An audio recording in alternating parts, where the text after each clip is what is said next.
el Señor les bendiga. Es un privilegio el poder estar el día de hoy compartiendo la palabra del Señor junto a ustedes. Y le voy a invitar de que busquen en Deuteronomio, capítulo 32, versículo 15 al versículo 20. Y la palabra del Señor dice así. Pero engordó Jesurún y tiró coces. Entonces abandonó al Dios que lo hizo y menospreció la roca de su salvación.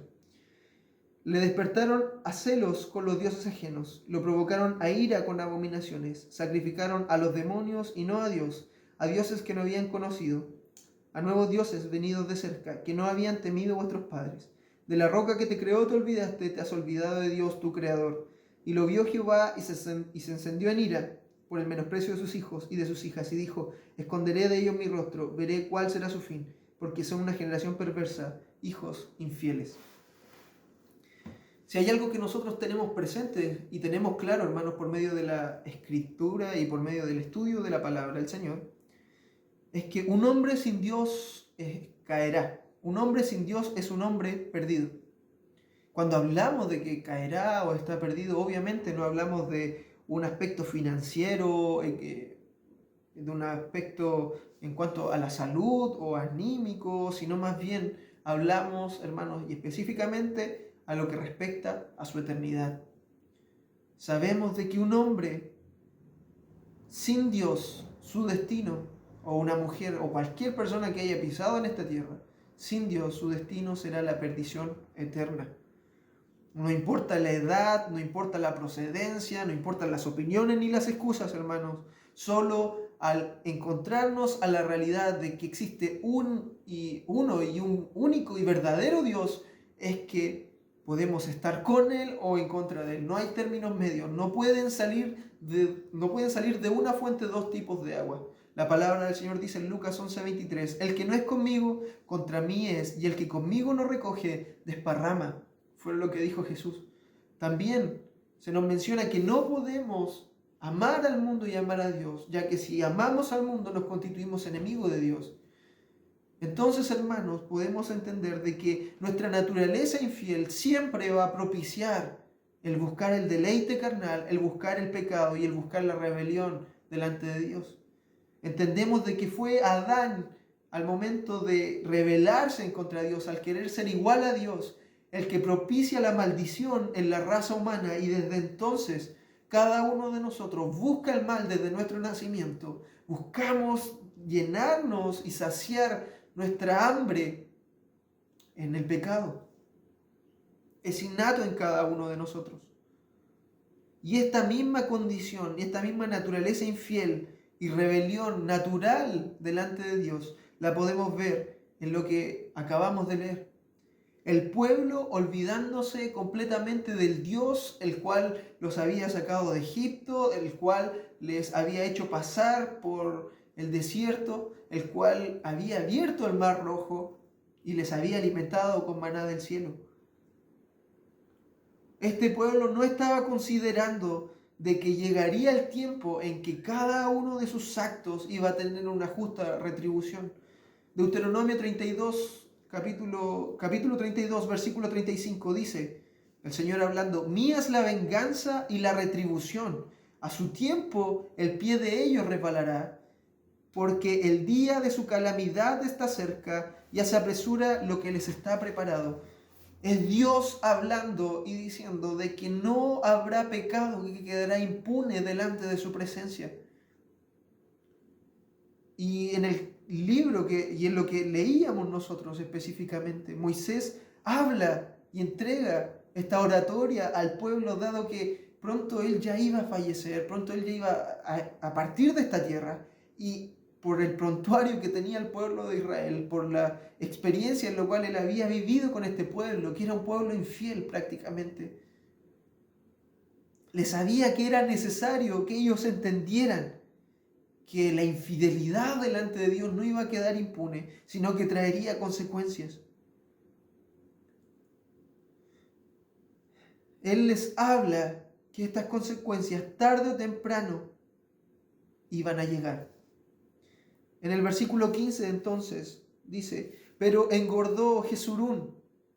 Cuando habla de que engordó y tiró coces, es como cuando un buey, hermanos, por medio de la alimentación se vuelve más robusto.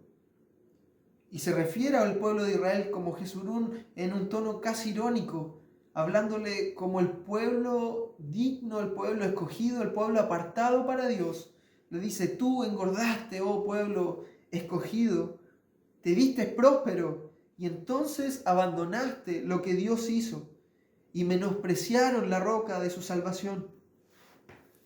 El versículo 16 dice: y le despertaron a celos con los dioses ajenos y lo provocaron con ira.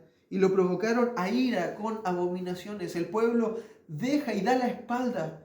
En su momento el pueblo había dado la espalda a Dios y había ido en pos de dioses ajenos, en pos de placeres carnales, en pos de satisfacer aquello que Dios le había dicho que era pecado. Pero eso no le importó al pueblo y dieron la espalda a Dios, sacrificando a los demonios y no a dioses que no habían conocido, a nuevos dioses venidos de cerca, que no habían temido los padres. Y nuevamente repite en el versículo 18: de la roca que te creó te olvidaste de tu Dios, tu Creador. Tenemos un pueblo que recibe, hermanos, la provisión de Dios, pero aún así busca saciar su sed con ídolos. Su devoción, su esfuerzo, su trabajo, hermanos, su culto normal ya no era hacia Dios, sino que hacia su propio deleite, menospreciando a aquel que les había salvado. Esta actitud, hermanos, se ha mantenido a través del tiempo. Se ha mantenido a través del tiempo y hasta el día de hoy nosotros no somos diferentes al pueblo de Israel. Nosotros, de la misma manera que el pueblo, quizás no hemos levantado dioses ajenos como Baal, Acera, pero sí hemos levantado ídolos en nuestra vida y constantemente levantamos ídolos en nuestras vidas que prácticamente consumen todo en nosotros, consumen cada uno de nuestros esfuerzos y son placenteros porque son pecado. Nos vamos en pos de nuestros deseos más carnales, hermanos, generando ídolos pecaminosos, generando ídolos que diariamente le rendimos tributo en nuestras vidas. Tú, hermano, sabes cuáles son aquellos ídolos, tú sabes cuáles son aquellos pecados en los cuales tú inviertes tu tiempo, inviertes tu devoción. Y al igual que el pueblo de Israel, satisfacen por medio de estas cosas tus deseos carnales, obviamente dando la espalda a nuestro Señor. Nuestro apetito idólatra, hermanos, es tan grande que nos hace buscar algo pecaminoso y seguir en pos de ello, algo que nos satisfaga, algo que nos genere ese placer, que nos engatusa, hermanos, pero que a la vez nos aparta de Dios y nos hace olvidarnos de aquel que es nuestra roca de salvación. Puede ser el trabajo, la comodidad, hermanos, de nuestro hogar, el dinero. Podemos mencionar un sinfín de ejemplos en los cuales nosotros, hermanos, hemos generado ídolos, hemos generado dioses en los cuales nos deleitamos. Pero sabemos que el fin de todo esto y el fin de cada uno de ellos converge en una razón, y esa razón es nuestro propio deleite carnal, el vivir en nuestro propio pecado. Cambiamos a Dios por cosas que Él nos ha dicho que no le agradan. Nos rebelamos delante de Él creyendo que somos dueños de nuestra propia vida, haciendo inclusive, hermanos, prácticamente alarde de nuestra condición infiel.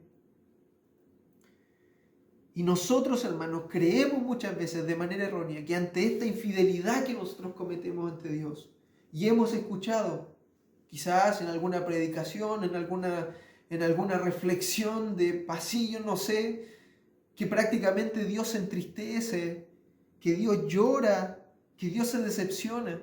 Pero, hermanos, la reacción natural por lo que nos dice la palabra del Señor ante la infidelidad, ante nuestro pecado, hermanos, es la ira. El versículo 19 lo dice: y vio Jehová y se encendió en ira por el menosprecio de sus hijos y de sus hijas. Dios no se entristece ante tu infidelidad. Dios no se conmueve ante tu infidelidad. Lo que Dios genera es ira. Cuando somos infieles a Dios, hermanos, cuando nosotros fallamos a Dios y vamos en pos de nuestra carnalidad, Dios se aira. La finalidad, hermanos, y la retribución del hombre que da la espalda a Dios es la perdición. Cuando leemos versículos más adelante, dice que Él esconderá su rostro a aquellos que hayan dado su espalda, porque son una generación perversa, son hijos infieles. Al pueblo de Israel Él dice que encenderá su ira en contra de ellos. Y nosotros decimos, ¿cómo? ¿Cómo es posible si Dios es amor, si Dios no obrará así, hermanos? No te engañes. El pecado Dios no lo tolera. Y la ira de Dios es tan infinita como su ser. El solo hecho de pensar, hermanos, que nosotros podemos convivir con nuestro pecado y convivir con la santidad eterna de Dios, que juntas se pueden acoplar, es porque no conocemos y no entendemos realmente quién es Dios. Si tan solo pudieras entender que Dios es un Dios infinito, también podrías entender cuán infinita va a ser su ira. Nuestra falta de santidad, hermanos, y nuestra falta de devoción dentro del Evangelio habla de nuestra ignorancia acerca de estas cosas. No pretendas, hermano, que vas a poder llegar algún día al reino de los cielos viviendo en tu carnalidad. Cada uno de nosotros sabemos cuáles son nuestros pecados y cuáles son nuestras vidas delante de Dios. Y en la mayoría de los casos, me atrevo a decir, son miserables. Y eso se ve reflejado a causa del evangelio que profesamos, hermanos. Hoy en día el evangelio no ha perdido fuerza, el evangelio no ha perdido poder. Sigue tan fuerte como el principio, cuando Jesús habló a la iglesia primitiva. El problema es que nosotros no lo hemos entendido bien. El problema es que nosotros no hemos dedicado una vida en santidad para que podamos ejercer el verdadero evangelio de Cristo. Tenemos iglesias, tenemos nuestros propios templos que están siendo corroídos a causa de nuestra frialdad, a causa de nuestra tibieza. Y esto, hermanos, producto de nuestra infidelidad a Dios. Creemos que viviendo en pecado y yendo a la iglesia son dos situaciones que pueden vivir a la par, pero la palabra del Señor dice que Dios se aira con el pecador. No te engañes, hermano. No te engañes, no porque no estés hoy, hermano, en el infierno no significa que vas a llegar el día de mañana ya. La palabra del Señor dice, no todo aquel que dice, oh Señor, Señor, entrará en el reino de los cielos. No te dejes engañar. Es imposible que con una vida que no honra a Dios, que está completamente alejada de Dios, que obra en mal, pueda llegar al reino de los cielos. La palabra del Señor dice, ¿quién entrará en tu santo templo? Los limpios de manos y puros de corazón. Es la santidad, hermanos, lo que se nos va a exigir para entrar en el reino de los cielos. Y el tiempo se ha acercado. El hacha ya está puesta sobre la raíz y va a cortar todo árbol. Y aquel árbol que no haya dado fruto será echado al fuego. Hermano, en esta reflexión quiero invitarte a que pienses cuál es tu condición delante de Dios. ¿Has dado la espalda a Dios? ¿Has seguido tus deseos? ¿Has seguido tus deseos más carnales? ¿Estás viviendo una vida de acuerdo a lo que Dios ha demandado? ¿O simplemente estás actuando delante de tus hermanos, delante de tu pastor, delante de tu familia, simulando un cristiano para calmar tu conciencia? No te engañes. El Señor dice en Isaías 63, los pisé con mi ira y los hollé con mi furor, y su sangre salpicó mis vestidos y manché mis ropas. El Señor está airado con el pecador. Esta roca de salvación, esta roca que puede ser para salvación, también es una roca que viene y aplasta en ira a todo aquel que ejerce la maldad.